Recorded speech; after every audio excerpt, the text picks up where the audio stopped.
Hi, it's Dwyer. It is Thursday, April 21st, 2022. GamblersAdvisory.com, a free site. BettingAngle.us, a free site. Remember, the opinion you should follow should be your own. Just consider this video to be a second opinion from a complete stranger online. Well, in the NBA playoffs, the injuries are starting to happen. Let's talk about two major injuries that to me are going to have consequences, right? They change the odds materially. Now, I still expect the Phoenix Suns to win their series, right? Make no mistake about that. Their first round series. And I still think Phoenix is a Goliath in the West. But you have Devin Booker out. The injury is supposed to KO him for a couple of games. Understand, Devin Booker averages more than 25 points per game. Phoenix has already lost on its home court. So right now, in this world of probabilities, you need to adjust your NBA futures. At least I have, right? I believe the only other team that can win the West, with all due respect to everyone else, are the Golden State Warriors, right? The play here is not to put money on Phoenix's 8th seed opponent. Rather, the play here is to put money to win it all on the Golden State Warriors. Right now, you're getting a plus 350 on the Warriors to win it all. You understand your real goal, since you already have money on Phoenix, is that Golden State faces Phoenix in the Western Conference Finals, and you are on both sides of the play. You're guaranteed the team in the NBA Finals. But understand what that means. That means I'm diminishing the Memphis Grizzlies' chances of getting to the NBA Finals, the Dallas Mavericks' chances, the Utah Jazz's chances.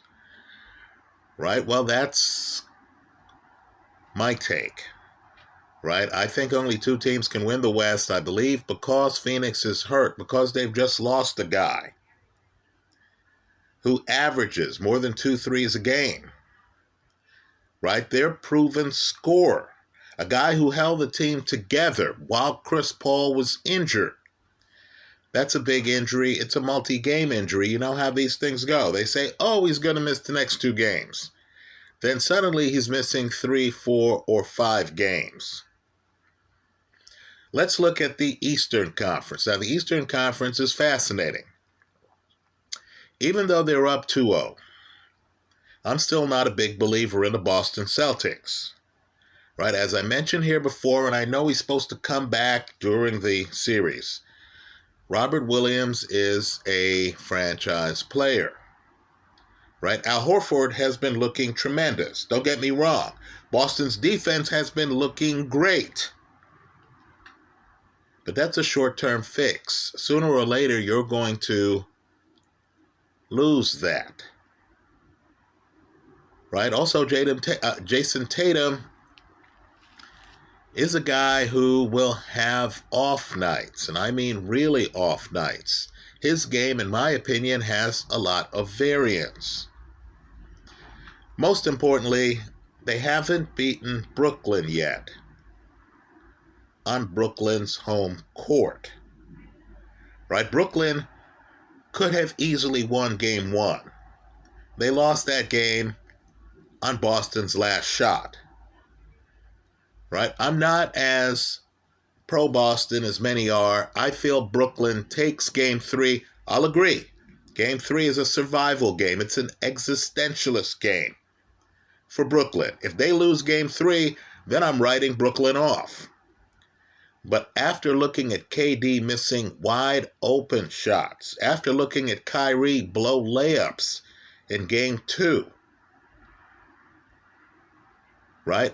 My personal feeling is that Brooklyn takes Game 3. Then we get the most interesting dynamic of the playoffs. Ben Simmons, and I'm just telling you, he doesn't have to score to help Brooklyn immeasurably. Ben Simmons, one of the league's best defenders. A guy who, in my opinion, can force Jason Tatum to have bad games. Can slow down Jaylen Brown. Jaylen Brown was unguardable late in Game 2. Right? Ben Simmons comes back, and the question's going to be, how does he fit with the team? Another question, since he hasn't played in a long time, will be, is Ben Simmons still Ben Simmons? Right? In my opinion, Brooklyn is still very much alive. I'm going to leave my bet the way it is. But Brooklyn is very much alive. If they can win the next 2 games, then that series is back to being an air ball. Right? A jump ball, rather. Let's talk about the other big injury in the East. Folks, Khris Middleton is essential for the Milwaukee Bucks. This is a guy who has hit 40% of his threes in multiple seasons. Right? He's an excellent outside shooter. He forces defenses to space out their defense. And that's important because one of his teammates is Giannis.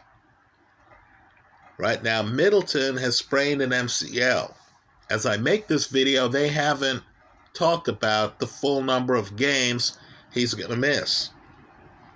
Just assume that with a sprained MCL and with a player who's this important, even on a deep team like Milwaukee, just assume he's going to miss the next game. I believe here the injury is serious. It hurts Milwaukee's chances considerably. Right here, what I'm going to do, because we're going to make more bets as things play out, is I'm not going to throw more money on the Boston Celtics, at least not here. Right? The Celtics would have to win Game 3 for me to be interested. Rather, I'm going to sprinkle some money on the Philadelphia 76ers, who are up 3-0, who have already won on the road in their playoff series. Embiid, quite frankly, has been on fire.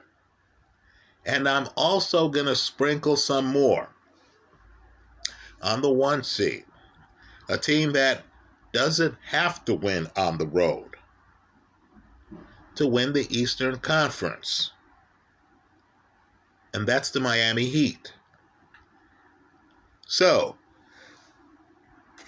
in response to the injuries, the Devin Booker injury, I'm upping my stake on the Golden State Warriors. You're getting them at a plus 350. They're still going off at longer odds right now than the Phoenix Suns. In the Eastern Conference, I'm raising my stakes on the Miami Heat and the Philadelphia 76ers. Now understand, that means that I have holes, right? Boston's up 2-0. They're making me look bad in that series. I just don't believe in them, and you're going to have to leave some teams on the table if you mathematically are going to make NBA futures work, right? I'm just not buying that Robert Williams will be able to come back and be himself, right? I'm just not buying that Boston, which relied on him considerably as one of the linchpins of their defense. Obviously, they have Marcus Smart, who won Defensive Player of the Year. But I'm just not buying that Al Horford is going to be able to continue to play at this intensity. And that this veteran Boston team, without Robert Williams, at 100%, is going to be able to jam up the Brooklyn Nets. Right? So, I'm still a skeptic on Boston. I'm still in support of the Phoenix Suns, but I'm hedging the Western Conference with the Golden State Warriors, right? And I openly acknowledge the East is a crapshoot.